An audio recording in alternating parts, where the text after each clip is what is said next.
कृष्णात् परं किमपि त्वमहं न जाने। नीलाम्बुजस्य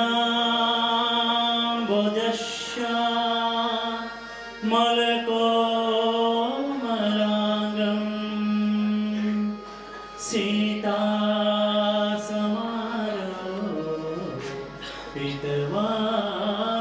सीतासमारोपितवामभागं पाणो महायकचारुचापं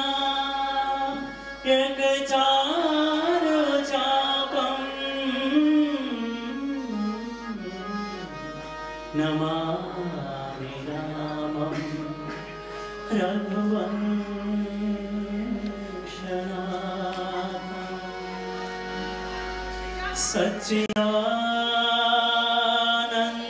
सच्चिदानन्दरूपाय विश्वोत्पत्त्यादिहेतवे तापत्रय विनाशाय श्रीकृष्णाय वयं नमः। Govind Govind Gopal Hari Govind Madhav Govind Govind Gopal Hari Govind Madhav Govind Govind Gopal Hari Govind Madhav Govind Govind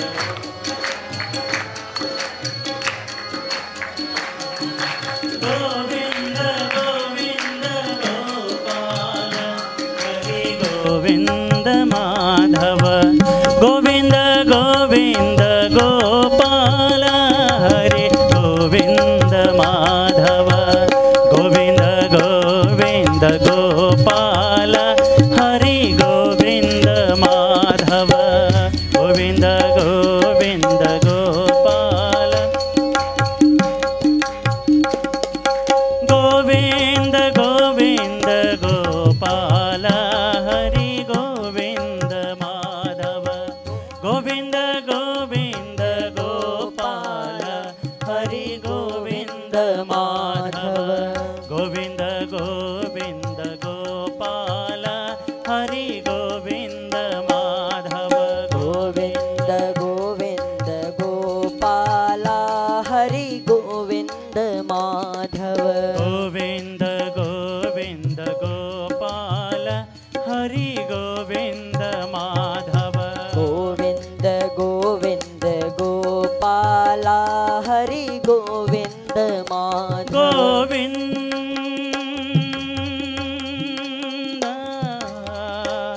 Gopal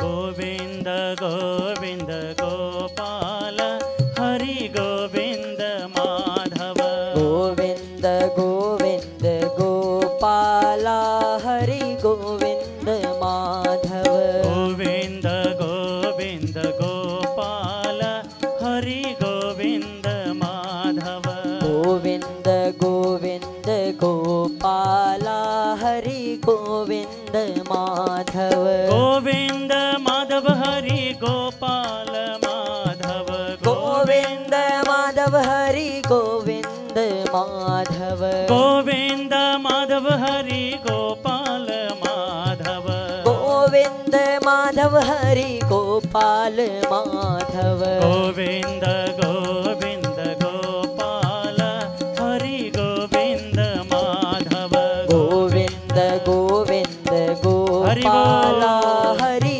Govind Madhav Govind Govind Gopal Hari Govind Madhav Govind Govind Gopal Hari Govind Madhav Govind Madhav Hari Gopal Madhav Govind Madhav Hari Gopal Madhav Govind Madhav Hari Gopal Madhav Govind Madhav Hari Govind Madhav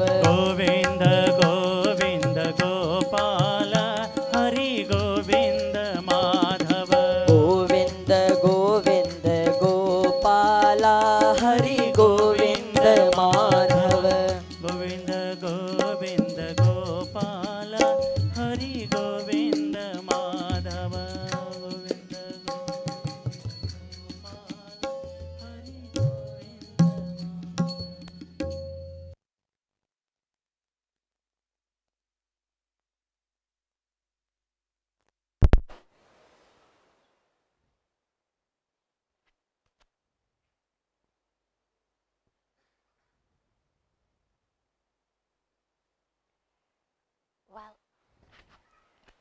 Well,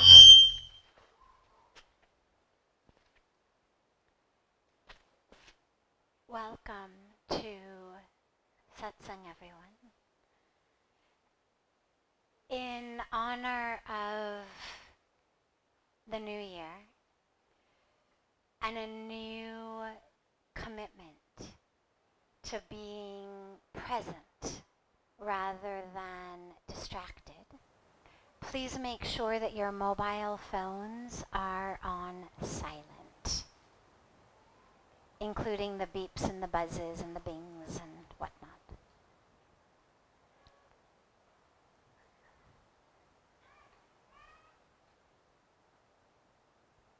This is a very special opportunity that we all have to be here.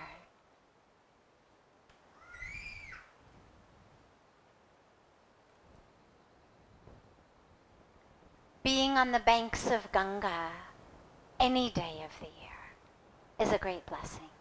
And being on the banks of Ganga any day of the year is a time for newness. People come to these sacred waters, to this sacred land for transformation. The waters of Ganga are those that we bathe in any day of the year, to let go of that which is keeping us stuck, that which is holding us back. When we talk about liberation, if you ask most people, what are they coming to bathe in waters of Ganga for? What people will say is, mujhko moksh milega. I will get moksha. Well, what does moksha mean? It means liberation. Now, Pujya Swamiji always reminds us that's not about liberation after death. It's not that a bath in the waters of Mother Ganga or a prayer on the banks of Mother Ganga is going to free you of the body or is going to give you liberation only after you die. It's all about liberation from that which actually keeps us stuck while we are alive, which is all of that which I was speaking about in the Arti. Our egos, our attachments, our grudges, our competition, our jealousies, all of the little games that our mind plays. Interestingly, these are not very big things. That which keeps us stuck is never something very, very big. They're little workings of the mind, little games the mind plays. It's the why him and not me. It's the why did he talk to me like that? Why didn't she do what I want? After asking so many times, why can't they? Finally, just for God's sakes, do what I ask. Why can't these people or that person treat me differently? Why can't the weather or the stock market or the interest rates or whatever it may be, why can't it do what I want? And that's the stuff that works in our mind. Why am I not? Why do I not have? Why does this person? That's the stuff that plays in most people's minds. And sadly, that's actually the stuff that keeps us stuck. And so here on the banks of Ganga, any day of the year, we will say to you, let it go. Let it go and be free. Let it go and reconnect with the truth of who you are. There's my favorite joke about that, which is the joke of the man who goes to the doctor. And he says to the doctor, "Doctor, there's something very wrong with me. Whatever I touch, it hurts. When I touch my head, it hurts. And I touch my back, it hurts. And I touch my stomach, it hurts." And the doctor's surprised and confused because usually people have just one ailment at a time. So he runs all of the scans and all of the tests, and he calls the man back in and says, "The good news is there's nothing wrong with your head or your stomach or your back. The bad news is your finger is broken. Since your finger is broken, whatever you touch, it hurts. But the problem isn't in the body. The problem is in the finger." And this is the same that happens to us. And the new year is such a beautiful time to fix that. The man's finger, the bones of his finger were disconnected. Hence everything hurt. In our lives, we are disconnected. We are disconnected from the truth of who we are, from the fullness, from the wholeness, from the completeness of who we are. That's why we move through the world as beggars. Literally begging, this one should be nice to me. This one should pay me a compliment. This one should do what I want. This one should touch my feet. This one should bring me flowers. We are literally beggars. Why is that person mean to me? Why this person didn't invite me to their party? Why this? Why that? And something happens, we do get invited to the party. Someone's nice to us. We are on cloud 9. Again, like a beggar. Like somehow one person's invitation to a party or one person's compliment is enough to make us whole and complete. Lack of the invitation, lack of the compliment, lack of the praise somehow is enough to make us feel that we're not enough. When we connect with who we really are, we are whole, we are complete, we are divine. We have been created, Pujya Swamiji always says, not just by the Creator, but of the Creator.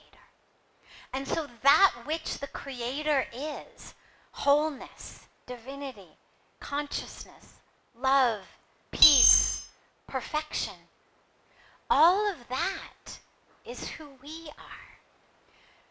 So let this be a time of reconnecting. Most people tend to commit themselves to what they're going to collect. I'm going to collect a lot of more money. I'm going to collect a lot of jewels, or I'm going to collect a lot of invitations to parties, or I'll collect new clothes, I'll collect vacations, whatever it may be. I'll collect new certificates, I'll collect this, I'll collect that. But let us commit ourselves to connection rather than collection. Because if we're not connected, that's why our lives hurt. That's why I tell the joke of the man with the broken finger. As we move through the world disconnected from ourselves, our lives hurt. Depression, anxiety, sleeplessness, misery, general dis-ease. All of that stems from disconnection. It stems from me needing someone outside of myself or something outside of myself to make me feel full. When I'm connected, it's there. It's already there. It doesn't matter what comes. If you go to somebody's house for dinner, but you ate before you went, so you're stuffed full of food, doesn't matter what they give you. You like it, fine. You don't like it, fine. It's too sweet, fine. It's not sweet enough, fine. It's irrelevant because you're already full. But if you go to someone's house for dinner and you're starving, you haven't eaten since morning, You skipped lunch, you've been running all day, you've been really excited. Okay, I'm going to go to their house, achhi bhojan milega, have a good dinner. And then their food isn't good. That's when you have a problem. Because that's when you needed what they give you in order to feel full. So this New Year's, let us connect rather than collect. If you happen to collect as well, no problem. But let the commitment be to how can I connect in myself to the divine, to the truth of who I am, to all of creation. And that's something that actually 365 days from now, regardless of how many times you've gone to the gym, regardless of how many times you've lost weight and gained it and lost it and gained it and lost it and gained it again, regardless of what's happened in the stock market or your job, 2019 will have been really a new year for you. And the last point to mention before we take questions, we have some that have come in advance and we'll open it to any questions that anyone has. But the last point to mention is when Pujya Swamiji says, new you, it's really important to remember that we're not talking about becoming something new. Those of us, particularly from the West, it's growing in India, but those of us from the West have it worse. We've got this ailment inside of feeling like there's something wrong with us. We're not enough, we're not smart enough, we're not rich enough, we're not talented enough, we're not funny enough, we're not popular enough, we're not, whatever it may be, we're not enough. And when you hear new you, it's really easy for us to latch on to that and say, I'm going to do just what she's saying and then I'll be enough. I'll meditate. I'll do this. And great, do it. By all means, start a practice of meditation if you don't have one. Increase it if you do have one. Commit yourself to a spiritual practice, but not in the idea that that's going to somehow make you enough. You are enough. Committing to that path is just so that you can know who you are. The new you is not about changing you from the inside. There is nothing wrong with you. To say there is anything wrong is to say that God has made a mistake, or that God somehow half-baked us and we have to do the rest. I remember when I would first go to America with Pujya Swamiji, and he would see in magazines on airplanes so many advertisements for self-development programs. It was a very, very big thing in America. It's still big, but there was a phase where it was just huge. Everybody, self-development, self-development. And he used to laugh. He'd say, self-development? As though somehow God left the job half done? And it's up to us to, finish up God's job? We're not half-baked. The new you is not about become something new. It's about remove that which is not you, so that you can know who you really are. And especially for those of us from the West, that's a really important caveat, so that we don't latch on to it as yet another way to think that we're not quite right. And if I just do what she says and I just get up every day and meditate, then I will be worthy of occupying my place on planet Earth. No. Then you will know your worthiness of occupying your place on planet Earth. Then you will know that there actually is no place you end and planet Earth begins. You'll know there's no place you end and the universe begins. And that is why we get on this path. So with that, we will open it up to any questions that anyone here may have. I also have a list of those that have come in advance, but I'm happy to give first priority if anybody here has any questions. Yes?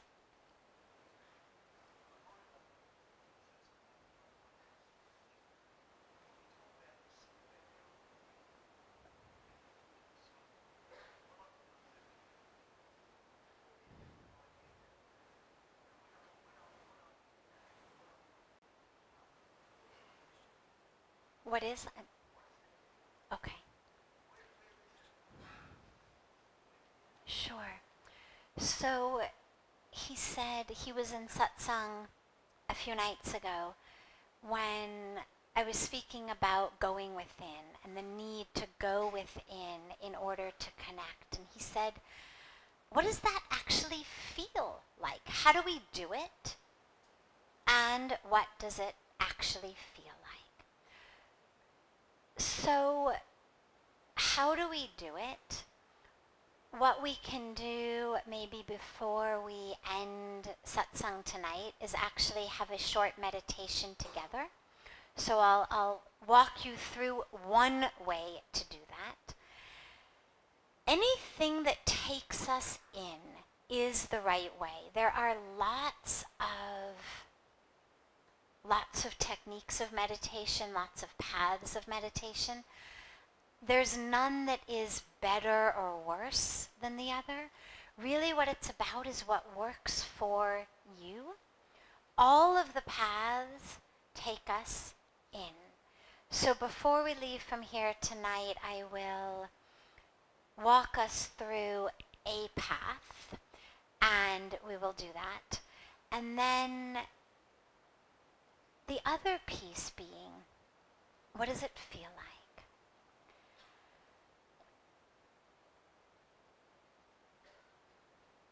When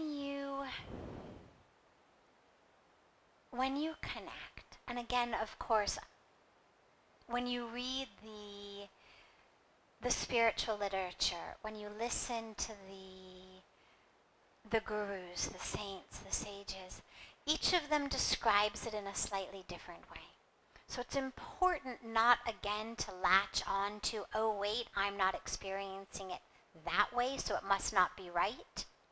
Because again, we get critical. Oh, she said it feels like this, but mine feels like that. Or he said, I'll see this, but I saw that. But for me, what it feels like is an experience of melting into an ocean, literally in which you dissolve into it, but you're also still there. So when the drop merges with the ocean, the drop doesn't disappear. All of that which was in the drop is still there, but only that which separated the drop from the ocean disappears. And so it feels like an experience of merging into an ocean, but an infinite ocean, not an ocean that has shores, of stillness, of peace, of bliss, of love, of everything. As though the ocean included everything. There is nothing that can't be included in that ocean. And so it's, again, for me, and when Pujya Swamiji gives us his New Year's blessings and message, I'll ask him to also speak about that from his experience. It's connecting with that. Now, I'll tell you just a very quick, sweet story from a great, great sage named Paramhans Ramakrishna, who lived in the early part of last century. And he was describing to his disciples, his devotees one day, what the experience of entering that state of trance, of samadhi, is like, which he entered so frequently. And he'd begin and he'd say, well, so when you start, here's what it feels like. And he would take them through sort of the different stages and what they felt like. And as he got higher, he would just enter the trance, enter that state of samadhi and be unable to speak, and his devotees would wait again for hours for him to come out of it. Again he would reach that point where he just merged into it. And this happened several times until finally he looks at his disciples with tears in his eyes and he says, I want to tell you, but the mother won't let me. And it's such a beautiful story, because that which it feels like isn't actually tellable in a way with words that's going to go to the right place within you. And so every time he tried to get close enough to that place, he just became that place. So that's my favorite story on that. But we will conclude this evening with a meditation. Yes? Actually, yeah, okay, I'm sorry, go ahead.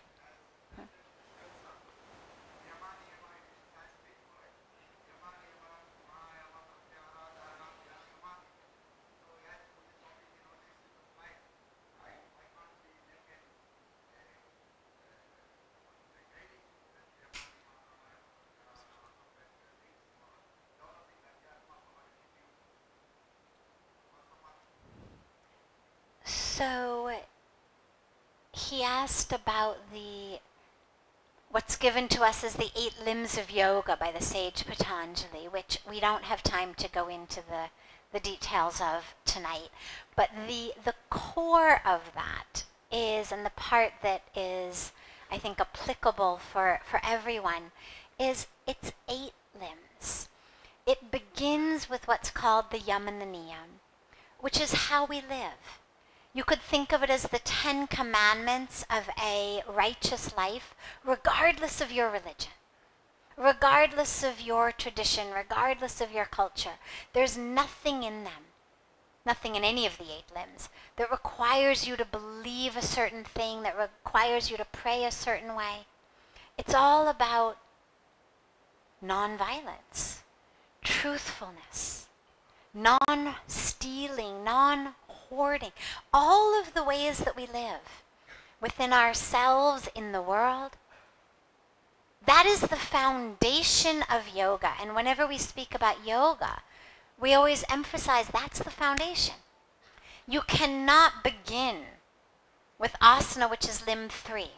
You have to begin with the yam and the niyam. But also, you don't want to end with asana. Most of us, when we think about yoga, we think just of the postures, just of the exercises, which is asana. Maybe we think about pranayama, the breath. But very rarely do we actually take our practice, or even intend our practice, to take us all the way up into samadhi, that divine oneness. But this is the point of a spiritual life. It's not just about bending in the body. It's not just about flexibility and strength in the body. It's not about touching your toes. It's about touching your spirit, touching your soul, touching your essence, touching consciousness. So that's the whole 8 limbs. And of course, all of them are important. All of them collectively are what traditionally yoga is. In the last recent decades, as yoga has gone all over the world, it has been sadly reduced to being just asana. But actually it's a whole practice of uniting with the divine. That's what yoga means, union. So yes, thank you for raising that. These 2 last questions. Yes, you, either way.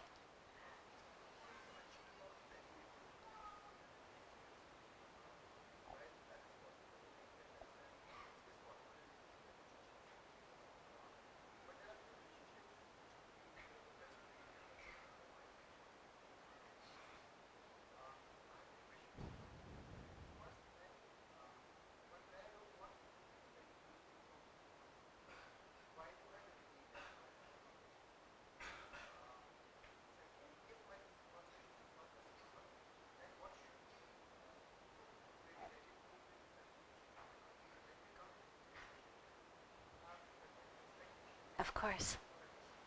Okay.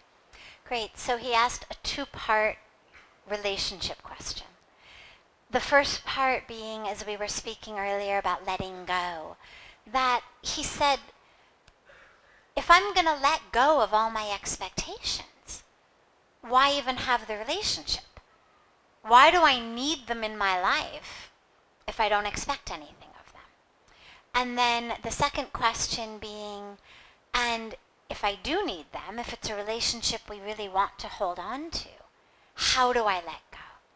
So it's a great question because you're right. Many of us think of relationships as, what am I going to get?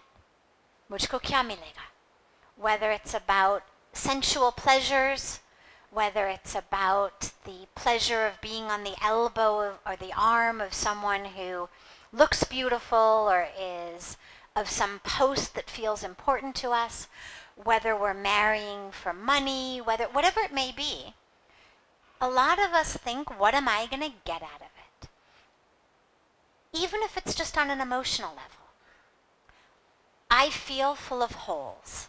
Inside me, let's say, I feel not enough, as so many of us feel.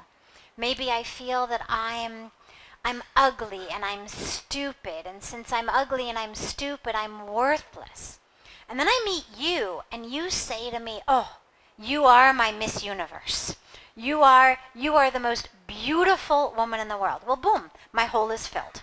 I no longer feel ugly. And you say to me, you are the most perfect, amazing being I have ever met. I cannot imagine how I ever lived without you. Boom, my hole of feeling worthless filled.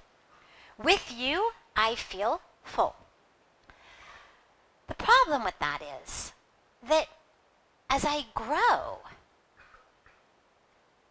my holes change. Hopefully we don't stay stagnant in life. Hopefully the issues that we struggle with at 18 or 20 or 28 or 30 are not the issues that we have later in life.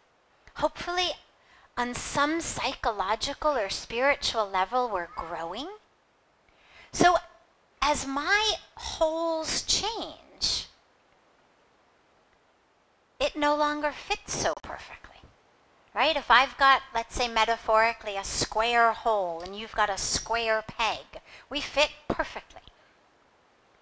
But as my hole changes shape and your peg metaphorically changes shape, so now I'm a triangle, you're a circle, we no longer fit. So where I had fallen in love, now I fall out of love.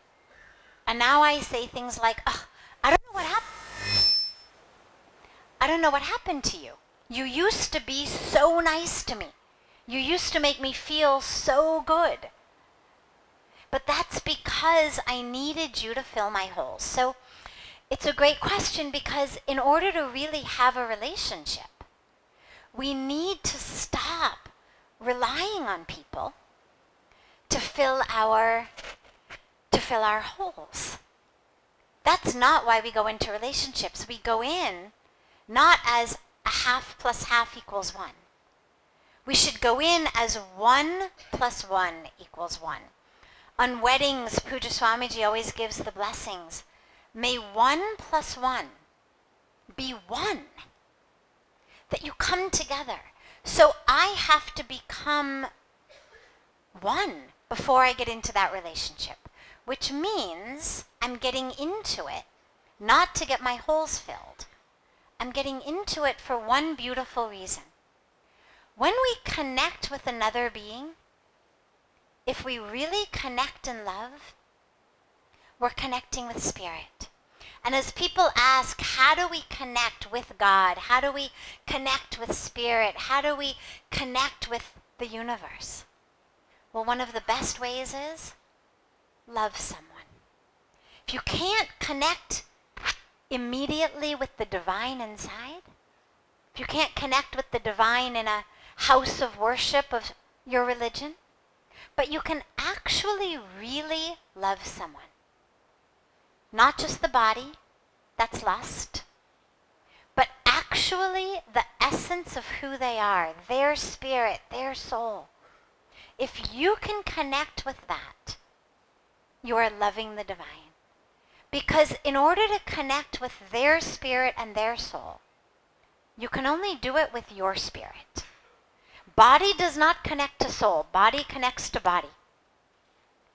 Mind connects to mind. Neurosis connects to neurosis. Hole connects to peg. This is how it works. But soul connects to soul.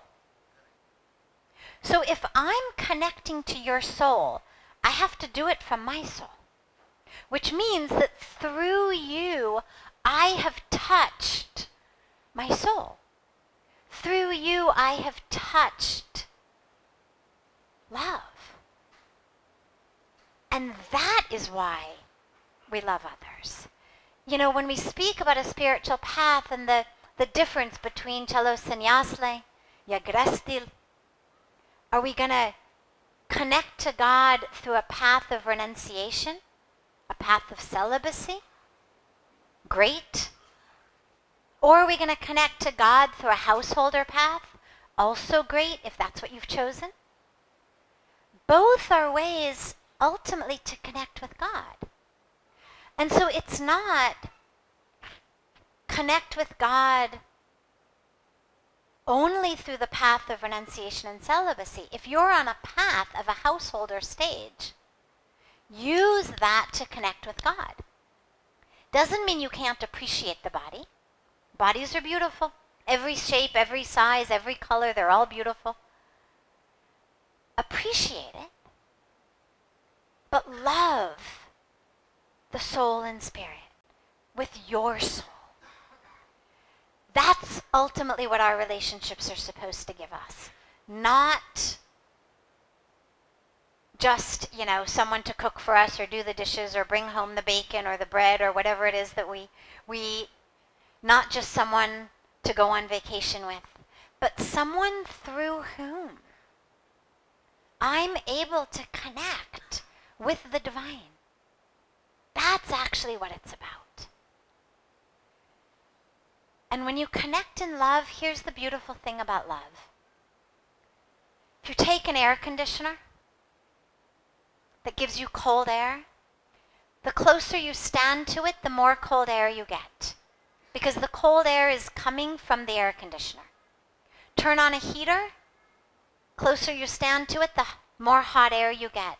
The hot air is coming from the heater. But with love, if I love you, and then you get up, and you go to the kitchen, or you go to work, or you go across the world, I don't actually feel any less love. If I go into the other room, I no longer feel the AC. If I go into the next room, I no longer feel the heat. But if you go in the next room, I still feel the love. Why? Because the love is not from you, it's in me. You have catalyzed my internal love manufacturing machine. That's why we get into relationship. Through you, I have been able to turn on that which produces love in me. That's what it gives us.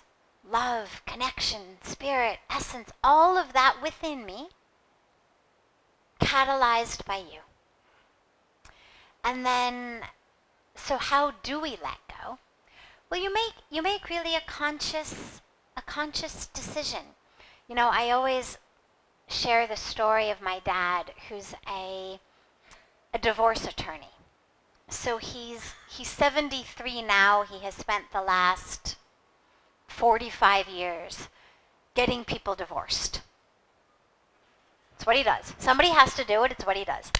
So, and in LA, obviously, he's very busy. So,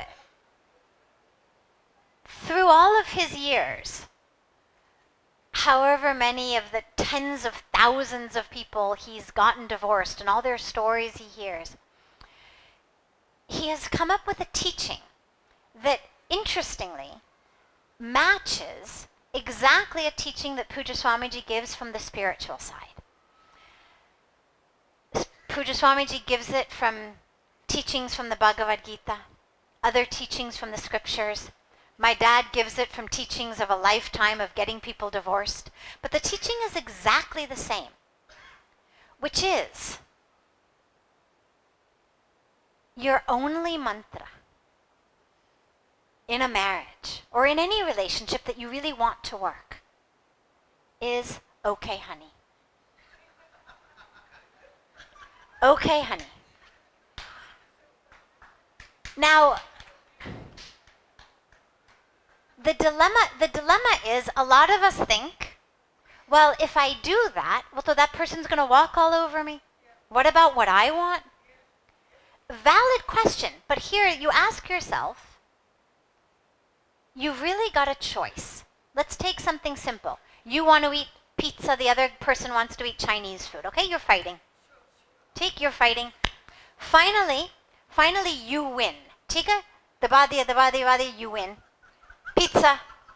Okay, so you get pizza. But along with your pizza, what you've got is a fight in your relationship. Now you tell me, how is that pizza going to taste? Your pizza's going to your pizza's going to digest or not digest. End of the day,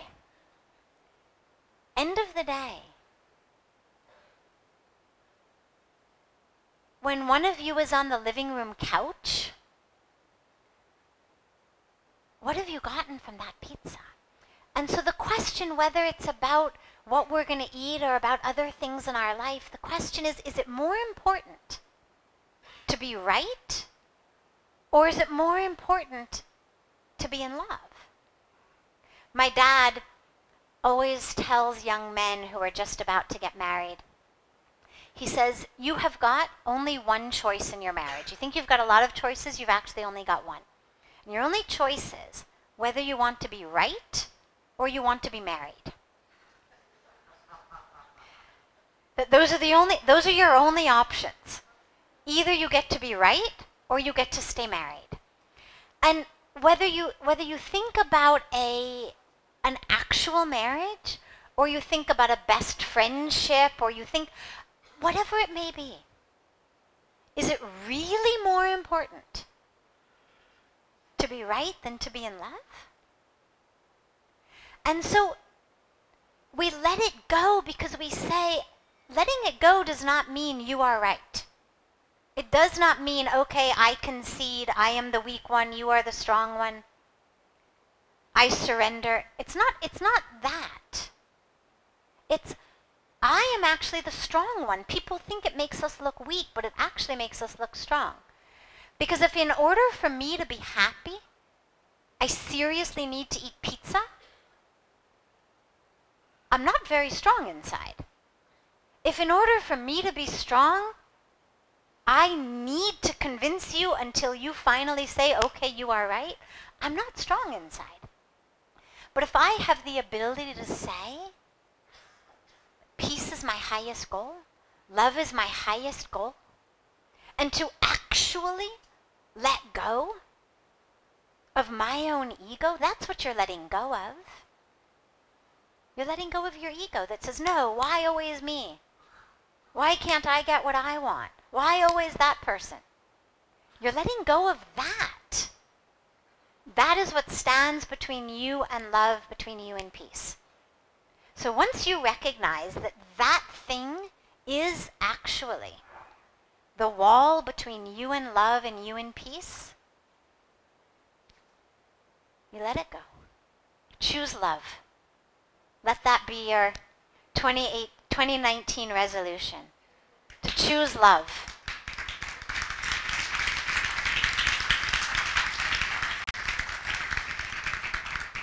Last question.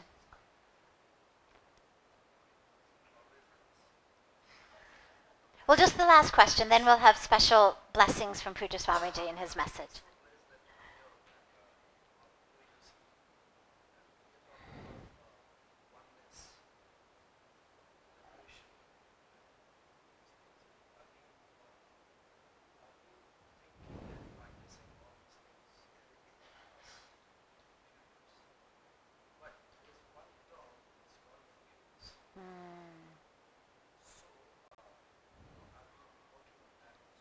Wonderful. Yeah.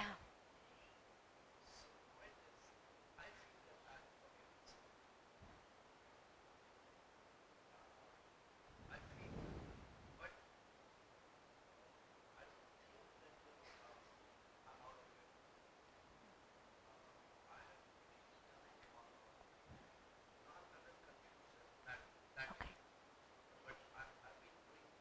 Wonderful. So he's asked about forgiveness. He said, you know, we're talking about oneness and I've been really working on that. He said, one thing I'm really working with is forgiveness. And how do you really know when you have forgiven? So how do we forgive, and then how do we know when I've actually done it? So forgiveness, of course, is a crucial element of letting go. If I don't forgive, I can't let go. If what someone has done is still suffocating my heart, how do you let go? You can't. The only way to let go is to put a knife through your heart and, let go of the whole thing. When we mean let go, we don't mean that type of letting go. So you have to first forgive. The important thing with forgiveness is to realize it does not mean that what the other person did or what the people did is okay. We are not condoning them. We are not the karmic police that is absolving them of the fruits of their karma. That is all entirely separate.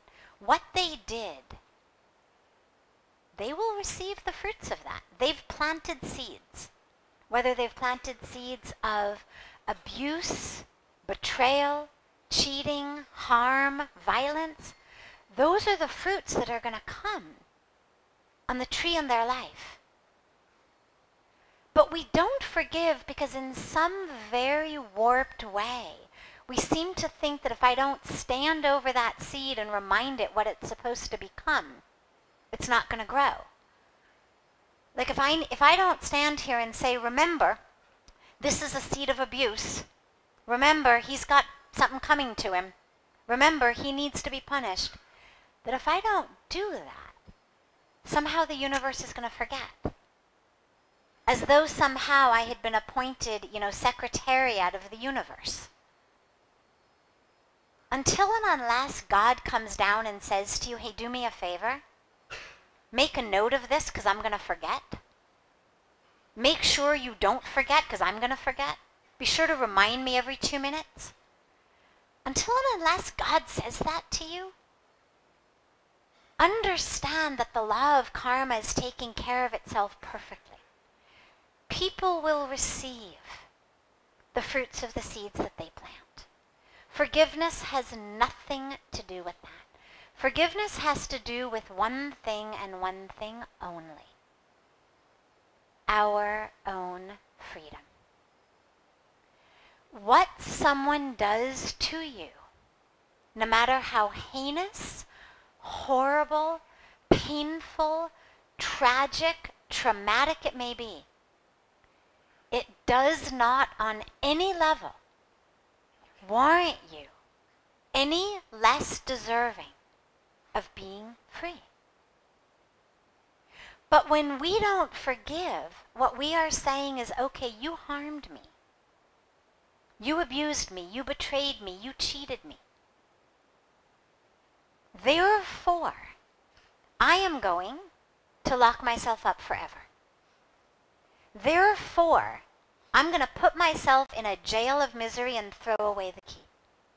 Or maybe I'll give you the key. Maybe if you're nice enough and you forgive me, you apologize to me in the right way, you do the right things, then maybe I will come out. But that's ridiculous when you think about it. Someone has harmed you because of their own ignorance, their own karmic package, their own greed, their own lust, their own confusion, their own darkness. Why in the world would you give up your right to freedom, to spiritual freedom, just because the other guy was ignorant and confused and mean and greedy and lustful and harmful? It's like you abused me once, so I will abuse myself for the rest of my life. So we forgive only because we deserve to be free. That's it. We are not walking into a cosmic courthouse and saying, Your Honor, let him go. We don't even have the ability. You don't have the ability to absolve someone of their karma. So we forgive because we deserve to be free. And the minute you recognize that you deserve to be free, you'll let it go. I'll tell you a personal story of this. When I first came to India, and I asked Pujya Swamiji about fear. How to let go of fear, how to give up fear. And he said to me, you fear because you don't trust. I then gave him my story. Good story, good drama. It's true story, true drama, but it's a good one also. It was one that had gotten me, for most of my life, lots of people to say, oh, lots of,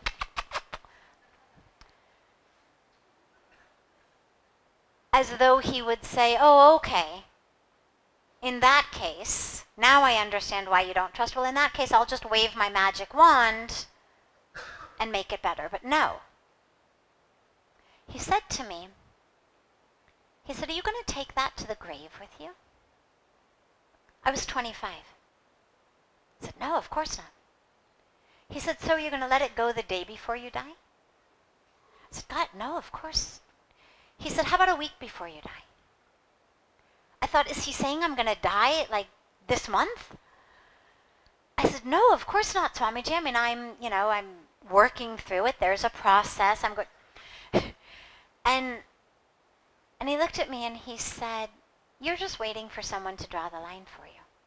You're just waiting for someone else to come in and say, okay, now you can be done. He said, no one ever will.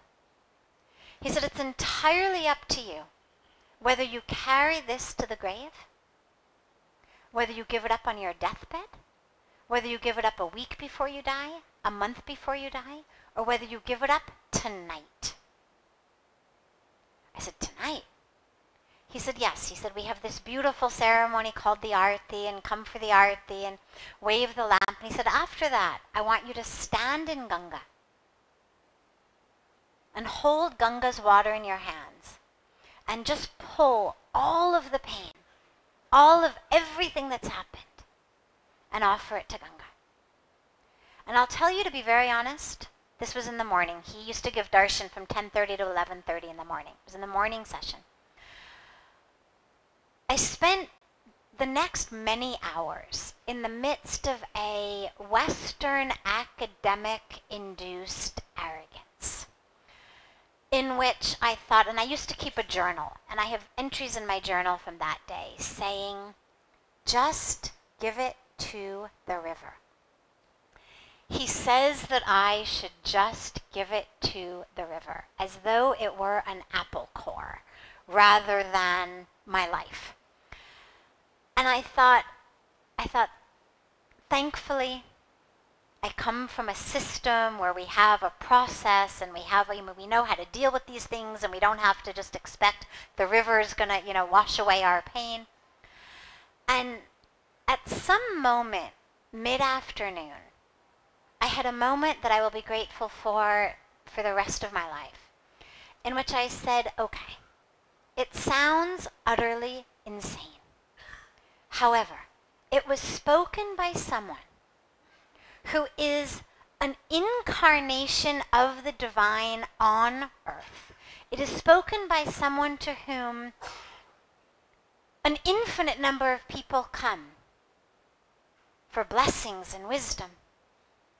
Let's just say, maybe Maybe there's even a possibility that there's something in it. Maybe there's a possibility that the reason you've come to India actually had something to do with this. And I took a vow, and the vow was just that I would go through it sincerely. I didn't expect it to happen. In fact, I was sure nothing was going to happen. But my vow was just, I will do it sincerely. And I stood in Ganga after the Aarti, and I held that water. And I held it, and I cried, and I cried, and I cried, and I held it, and I cried. And I gave it. And she took it. And I will tell you, 22 years later, because I spent the first several months thinking, oh, I didn't really give it. Couldn't have possibly done that. I'm in some sort of state of delusion or, denial or repression or whatever it may be. But there's no way that that river actually took away my pain. And I'll tell you, 22 years later, she did. She really did. But you have to give it. You have to be prepared to give it. And then it doesn't matter what the other person does. Because if you and I are each holding on to opposite ends of a string, and we're each pulling, and there's tension in the cord, if I let go, 100% of the tension in that cord dissipates. It's not 50-50. I don't need you to let go for that tension to disappear. I just need to let go. And so we do. Because we deserve to be free.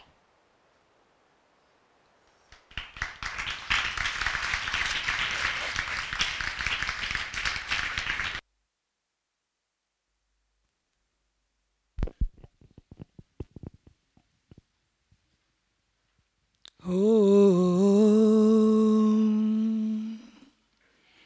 Sahana Vavatu Sahanau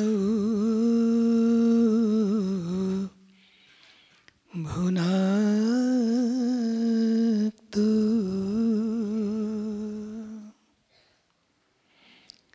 Sahaviryam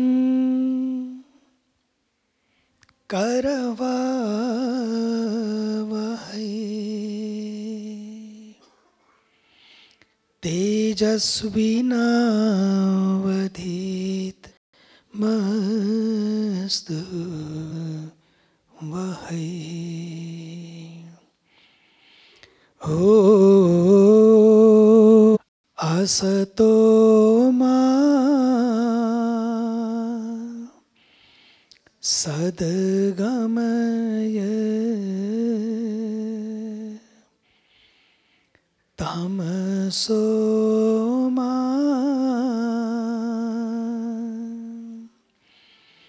Jyotir Gamaya Mrityorama Amritam Gamaya Om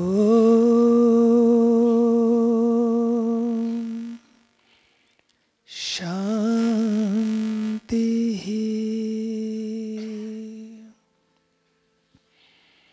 Shanti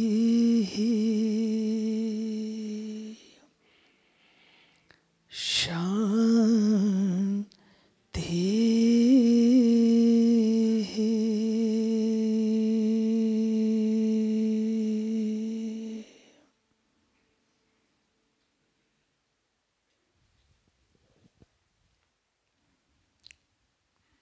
Such a beautiful blessing to being with the nature on the banks of the Ganges, bank of Mother Ganga, to celebrate New Year. As Sadhviji explained, I always remind how we can be new. Before we leave Rishikesh,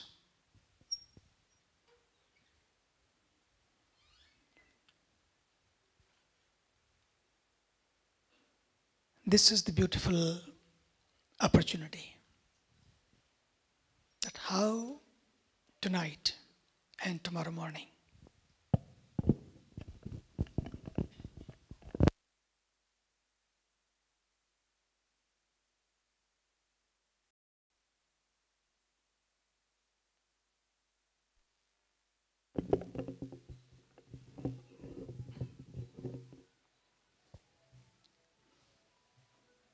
before we leave, we can be new. And it's not that we have to wait till tomorrow. As Sadhviji explained, I asked her, it's your choice. You can draw the line now, or you can draw the line before you go to the grave, 1 week before you go to the grave, 2 weeks, 3 weeks, 3 years, 20 years, whenever. It's your decision. But first I will start with the first question. How you feel?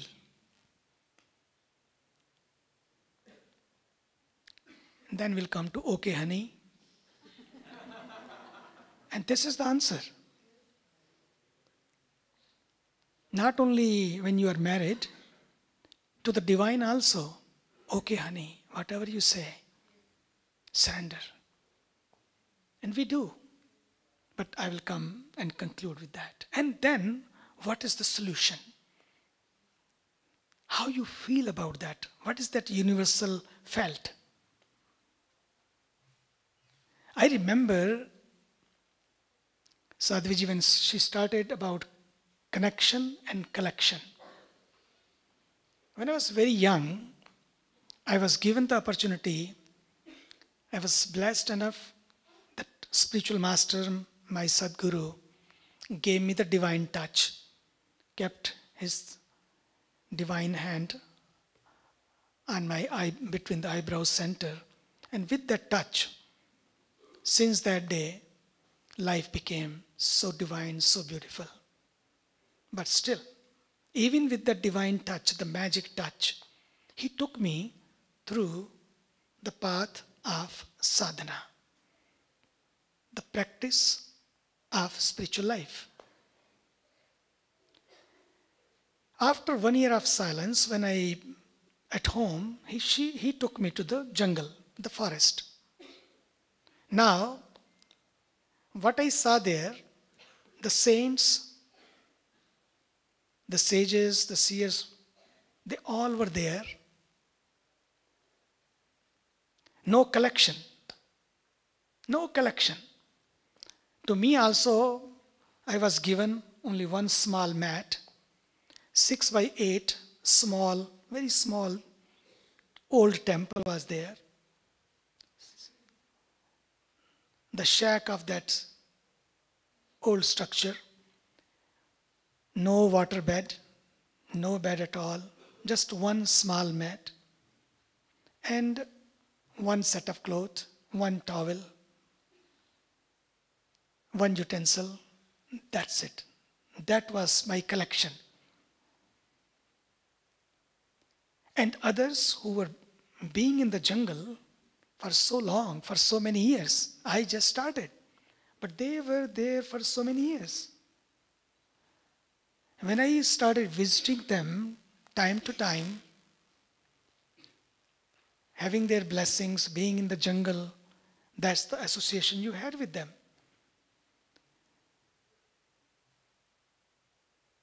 And now the felt. Whomever I went, slowly I got the courage to ask them, आपको कैसा लगता है यहाँ पर? Because I was the youngest one.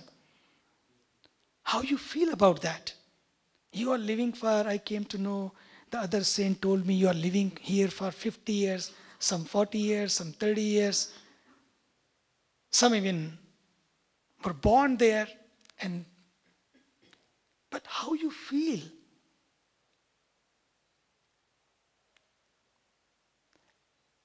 Most of them, the answer was mast, means super. Super. Not easy to say super. How are you? Super. Not easy. But they could say that. It's not they said it and done is over. Next day you go to meet them, they have a problem. Even these people had a problem. Jungle was full of problems. There was no Amazon.com. Yeah, no Wi-Fi. You just send email and things are delivered to you. No restaurant. Under the trees, in the small, old, broken, thatched hut or some structure. Winter, rain, shower, whatever. They were not concerned or very much worried about what was happening outside of them. Problems were there, challenges were there. Amidst of those challenges and the problems, what bother us every day, day-to-day life, it was every day there. Even there was no menu for tomorrow, what to eat. Nothing was available. But still, nothing was set. But they were not upset. Even sometime, I remember, one day happened, for 3 days there was no food.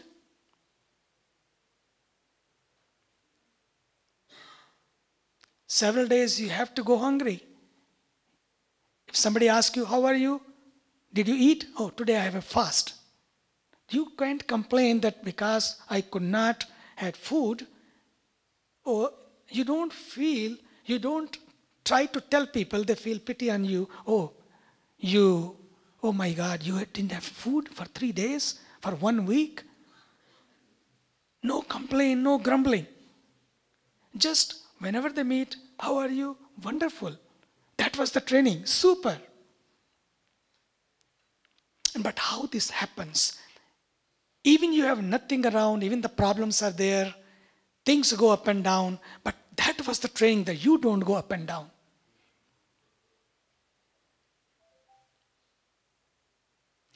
We were taught, it's not the things you have, it's not wrong to have things around you. Enjoy them if God has given you.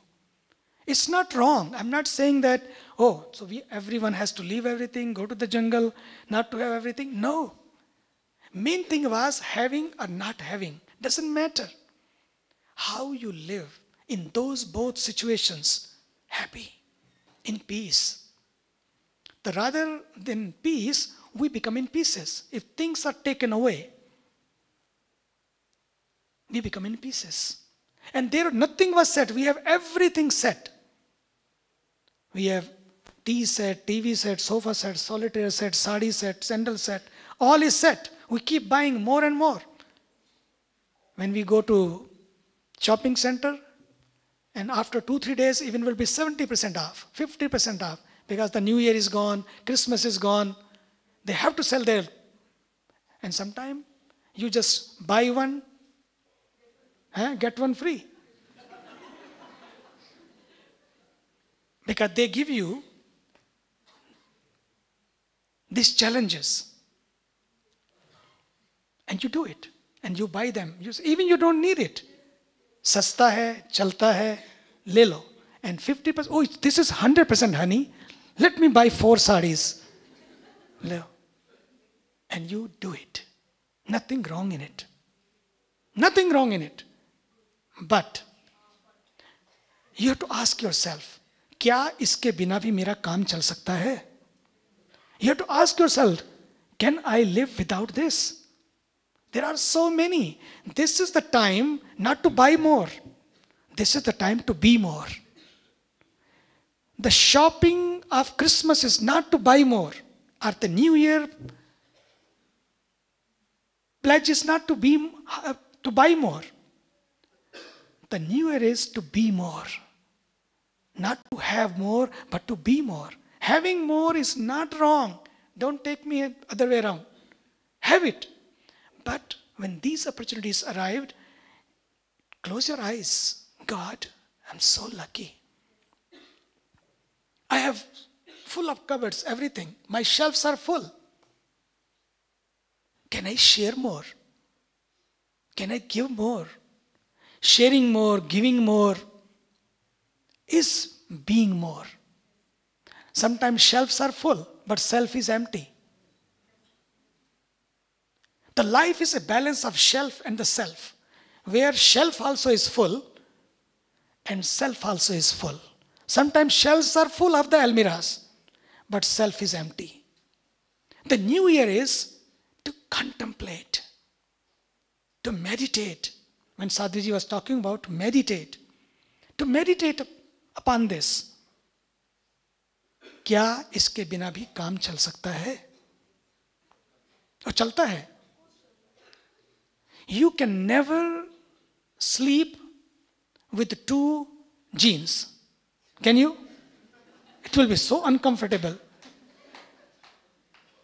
2 inners, 2 jeans or 3 jeans. I have more, I can show people. I wear every night before I sleep 5 jeans. You will be so uncomfortable. I have a 2 water bed. Even 1 water bed or 1 bed, we can't sleep comfortably. If you have 5 water beds or 5 bed, believe me, you cannot keep changing the bed every 1 hour. You will lose your sleep. How much you need? How much you need? It's not the collection, my dear. Collection is not wrong, but at the same time, collection has its own limit. You cannot be happy with the collection. Otherwise, we have all set. क्या set नहीं है अपने पास, लेकिन life is upset. And they had nothing set. नहीं? They have nothing set in the jungle. But whomever you ask, they were never upset. Super happy. किसी को पूछो कैसे हो, बोले मस्त हैं. We are upset. So, where to go about that? Where is this shopping center which we can go and fix ourselves? Where we can go and fix ourselves? Buy something, quick fix, and fix ourselves. There's no quick fix. Then the saints, the sages in the jungle, what they used to do and what they used to tell. 3 things. Number 1, as Sadhviji said, we will conclude this session with meditation. Meditation. All those people, when you go inside, we think problem is there. The chaos is there. Chaos is not outside of us. Chaos is always within us. We become the chaos sometime. Our chaotic thoughts can create even more chaos. So meditation is the best medication for all agitations. Your meditation, and meditation also I will explain.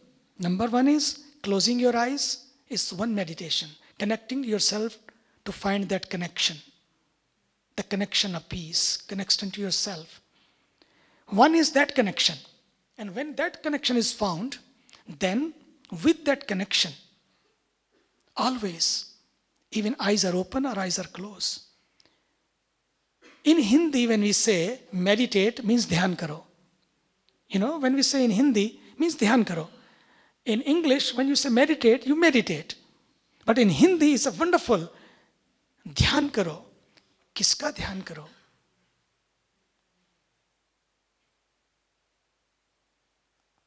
Then अपना भी ध्यान करो, दूसरे का भी ध्यान रखो, nature का भी ध्यान रखो, अपने परिवार का भी ध्यान रखो.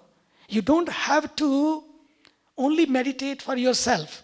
Your meditation, if it's for yourself, it will be selfish meditation. Meditation is to make you selfless, and this will become a selfish meditation. Yes, you will be happy. But the life is not only to make yourself happy. Life is not only to make yourself in peace. The true liberation is Jivan Mukti, Soi Mukti, Marena Mukti Hoye. You don't get the liberation is waiting for you when you die. Right here, when you are here, the true liberation is when you live for the sake of others. How you can live for the sake of others? Only then, when you becomes free from greed. What for me? What for me? If not what for me, then why me? मेरे लिए नहीं तो मुझे क्या? यही तो होता है. मुझे कुछ, मेरे लिए कुछ नहीं है तो मुझे भी क्या पड़ी है फिर? In that pie, if something is there for me, I effort, I exert. The life is not that. That is for animals also. They eat, we eat. Ahara nidra bhaya maithunancha. There is a beautiful mantra. Ahara nidra bhaya maithunancha samanya metat pashubhir naranam. Ahar means they eat, we eat. Nidra. Sometimes elephant will never go to the jungle, in the jungle, then it will start eating meat. Elephant always eat grass and tiger, lion will always eat meat. They never try to exchange with each other. Never. They know my nature has made me in such a way that I have to eat this. There are many examples I can give you how they live, how we live. Sometimes we have to ask ourselves, who is animal? So they eat, I will not go to that direction. They eat, we also eat. They also sleep, we do also sleep. They also have fear, people also have a fear. They have a sensual pleasures, people also have sensual pleasures. So what is the difference? You keep going in that direction, you will see all these things are very similar. Nature is amazing. It's all these schemes they have, nature has kept similar. All similarities are there, but I said, dharmo hi tesham. What is that which makes them different? That we have to see on the new year, where I am moving, which direction I am moving. Dharmo hi tesham adhiko visheshaha dharmen hinaha pashubhi samanaha. Dharma. Dharma is which makes them different than you. What is dharma then? Dharma is what Sadhviji was talking about, forgiveness, patience. Dharma is not only going to the temple, going to the church or going to the mosque. It's wonderful to make yourself happy, that you feel close to the God, you feel close to Allah, that I am being forgiven, I am being pure. It's wonderful. This is wonderful to feel. You need it, but this is not only religion. Dharma's definition is how much you can forgive others. Dhritihi, kshamaha, damosteyam, shaucham, indriya nigraha. That the true dharma is that how much you have a non-violence in your life, how much truth you have, how much compassion you have for others, how much forgiveness you have for others. These are the characteristics in the scriptures. When you meditate, see those characteristics in you. Number one. Number two, after having all of that, then practice. Practice in your life. Practicing in your life is, second thing, no reaction. Very difficult. As Sadhviji was telling, our mind is so amazing. She gave so many examples. We keep reacting. Keep reacting. When we talk to each other also, we react so much. Shut up. You shut up. Immediately we shut up others. Reaction. Instinctively, like animals, we just speak. We do it.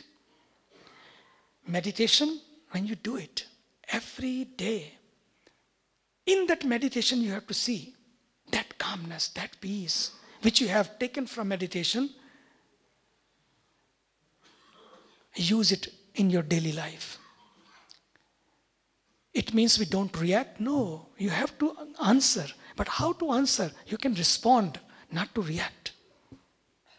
respond peacefully. That meditation piece should work in our daily life. Not to go very long because time is very short. Third, introspection. Before you sleep. So first is start your day with meditation. This should be this new resolution. Every day we must do 3 things. Meditation, no reaction, and third is introspection. Before I sleep, I close my eyes and open my balance sheet.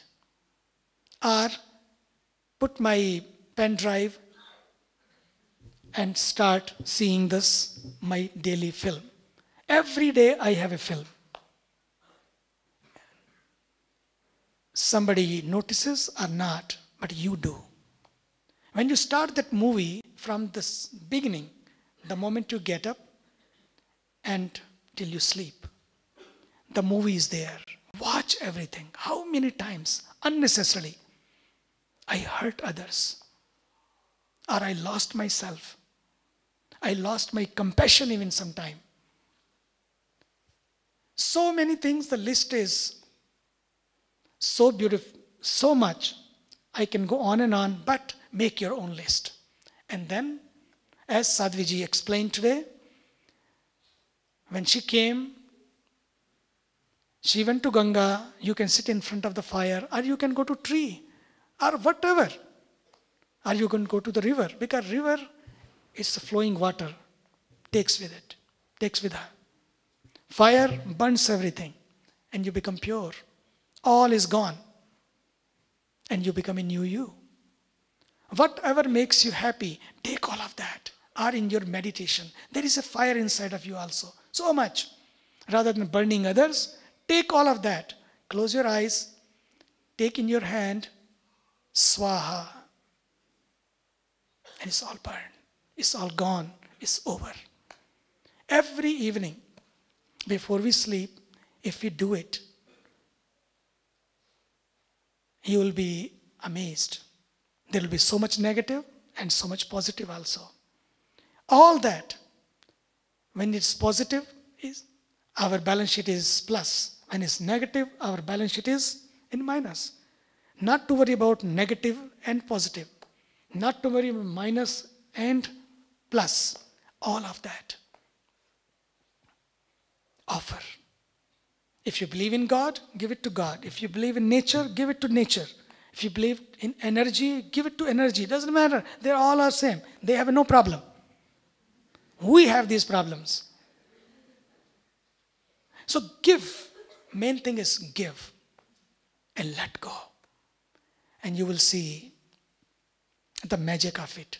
Because it's not somebody else will come and will draw the line for you. No one will come. They can just discuss, share, tell you, but you are the one who has to have the courage. Stand up. I don't want to live in this mess. We together now will love each other. We'll not fight anymore now. This year resolution, no fight. This year resolution, we love more. This year resolution is, we'll share more, give more, care more. We'll not live for myself only, or ourselves only. We'll live for all, live for others. And last, because as our Honorable Ambassador entered, I remember he talked about Ganga, the nature. Ganga means nature, the rivers. A river belongs to all. It's not this is Hindu river or this is Christian river or this is Christian water or Hindu water. Water is water and water is a blessing. For the nature, not going in too much in details, but we must. Time has come. If somebody asks me, what should be our resolution for 2019? I think we must not only work for ourselves, for our health, our inner health. Definitely, we should take these 3 multivitamins. Meditation, no reaction, introspection. But for the health of the planet, we must preserve and protect our nature, our water bodies, our plants, our mountains. Even today, people who want to enjoy, I am just coming from Port Blair, Andaman Nicobar. Just in the morning we took a flight, last night I was there, I was just looking, everything. Our Prime Minister, when he was speaking, I was hoisting the flag. When you are watching, I was only watching. Flag I watched once, after that I was just watching the nature. Wow, so peaceful. Why not people meet to each other, they can become so peaceful to looking at each other. That kind of nature we need. Not nature there, nature here also. And when you go back, you say, wow, you are so peaceful. You are completely changed. Where you went for New Year? You are a new you. They should ask like that. That can happen. When your children look at you, Mom, Daddy is so different. You are so different. And this can happen.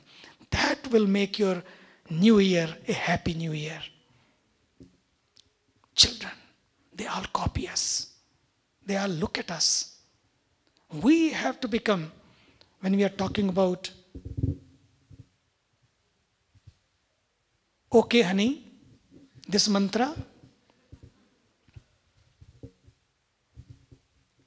to me I think the moment we start learning this mantra, first in our daily life and then our divine life, okay honey.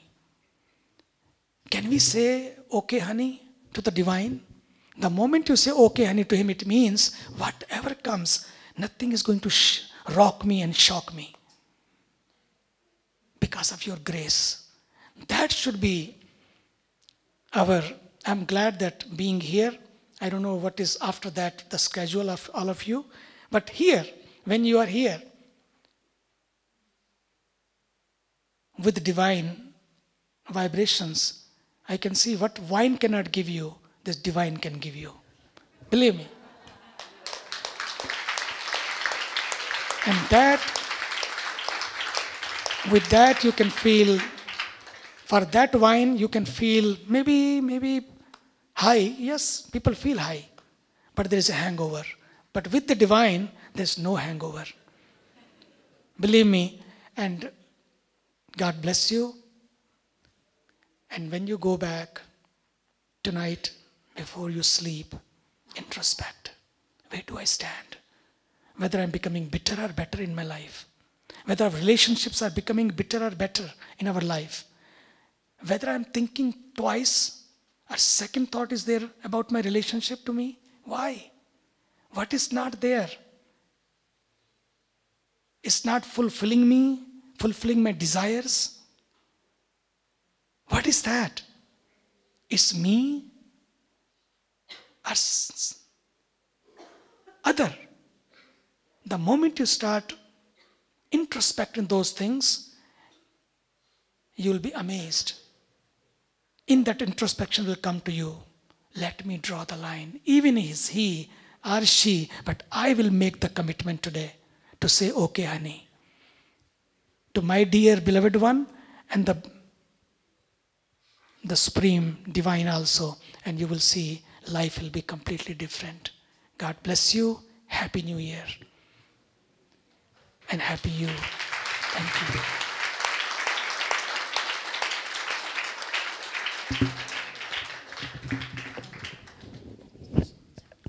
Yeah, but you could start with, before we end with a short meditation, I'm going to ask Pujya Swamiji to bring us into that divine energetic vibration of meditation through the chanting of sacred mantras. And then we will join together for a short meditation before we leave from here. I'll ask Ganga Nandini 3 times, chanting of the Om, and then close your eyes. And for 2 minutes, the meditation will be there because it's already late. So just 2 minutes, 3 times, the chanting of the mantra Om, and close your eyes, and please.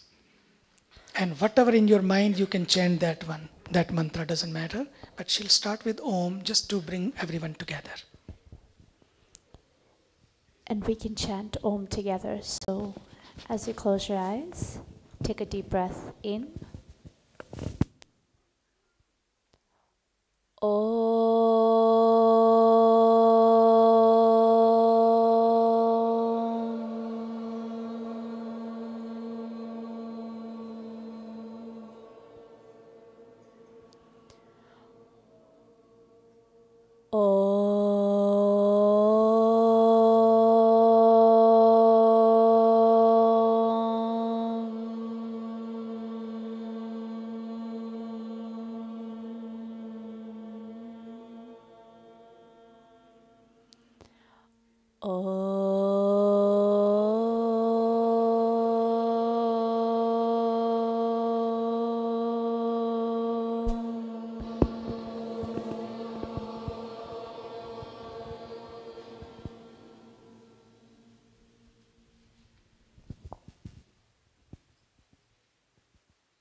Allow your awareness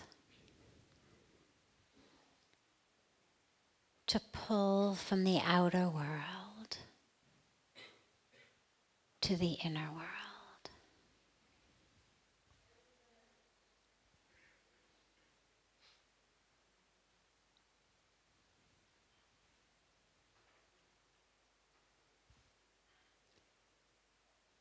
And allow that awareness to merge with your breath.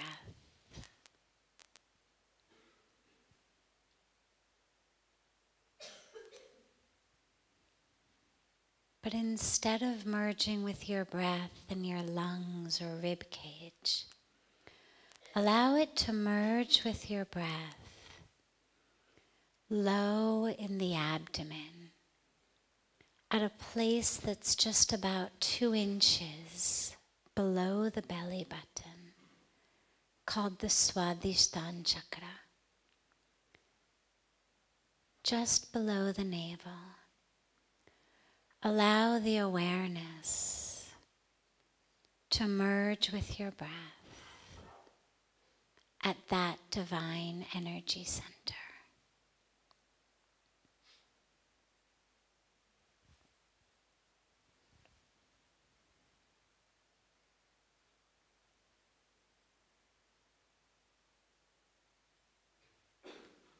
As you exhale,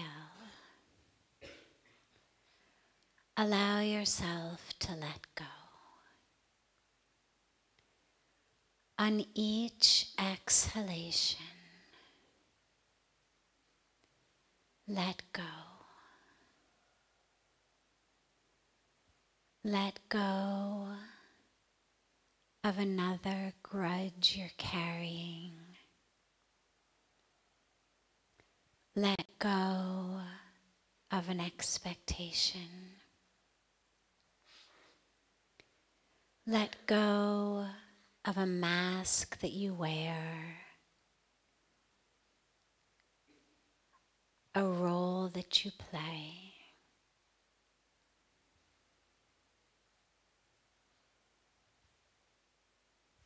On each exhalation, allow yourself to let go and to drop deeper and deeper into that place at the core of the self.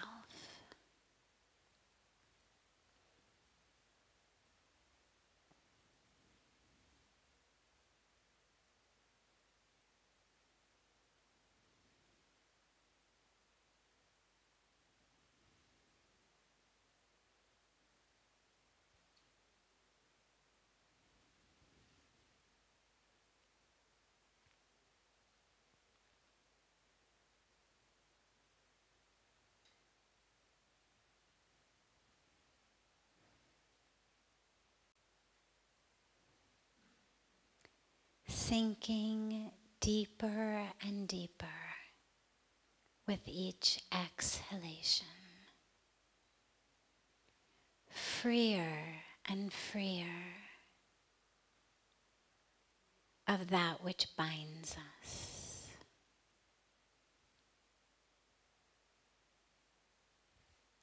Let go of the identities.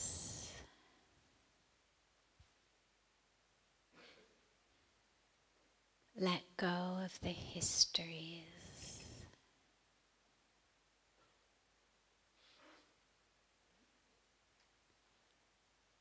Let go of the personalities.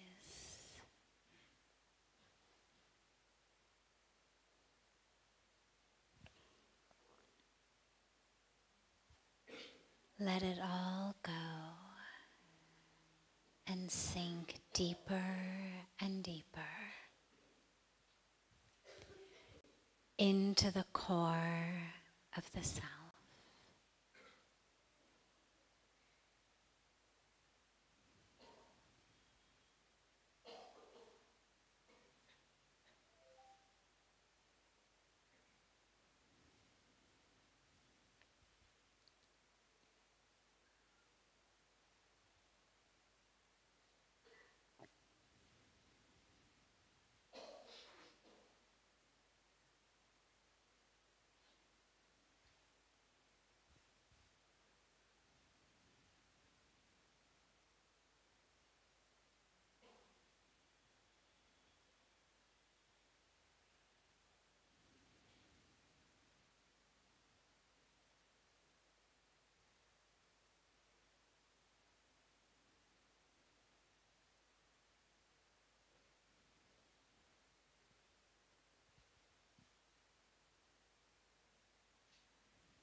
Sounds may come, sensations may come, thoughts may come.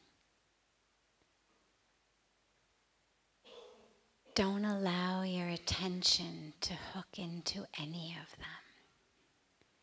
Just keep drawing the awareness back to the breath. And allow the rest to blow across your consciousness like wispy clouds blow across a blue sky on a windy day. And bring the awareness back to the breath, back to the exhalations.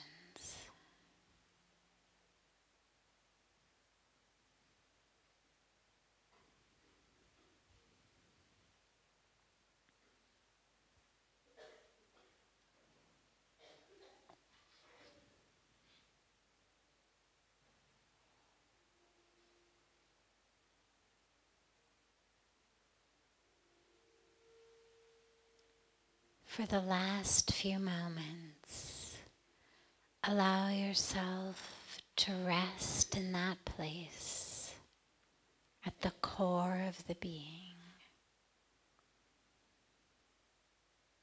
where you are free,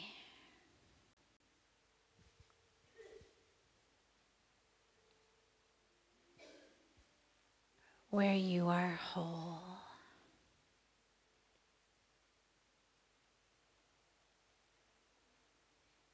where you are light,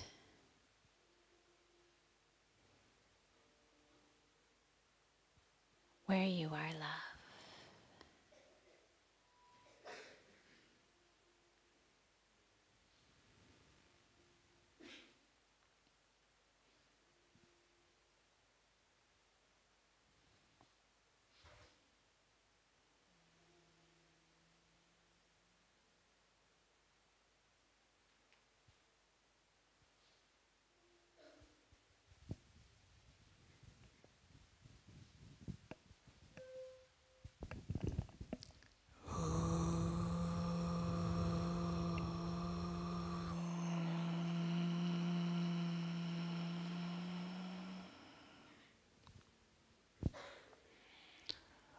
असतो मा